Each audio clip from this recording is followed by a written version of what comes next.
Menteri Energi dan Sumber Daya Mineral, (ESDM), Bahlil Lahadalia ditunjuk sebagai Ketua Dewan Pembina Pemuda Masjid Dunia. Presiden Pemuda Masjid Dunia Said Aldi Al-Idrus mengatakan penunjukan itu dilakukan melalui apad formatur dilaksanakan di Singapura hari ini.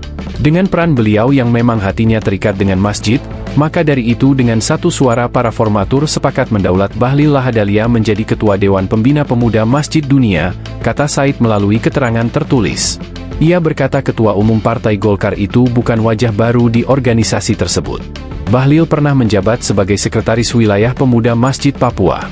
Selain Bahlil, ada beberapa nama pesohor Asia Tenggara lain yang masuk Dewan Pembina Pemuda Masjid Dunia. Mereka adalah mantan Presiden Singapura Halimah Yacob, yang di Pertua Negeri Malaka Muhammad Ali Rustam, hingga Menteri Senior Kamboja Otsman Hassan.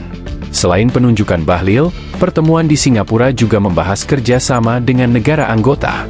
Beberapa kerjasama dilakukan di sektor pendidikan, investasi, kesehatan, dan pariwisata. Salah satu program yang dibahas adalah pelatihan guru mengaji di Kamboja dan Thailand Selatan.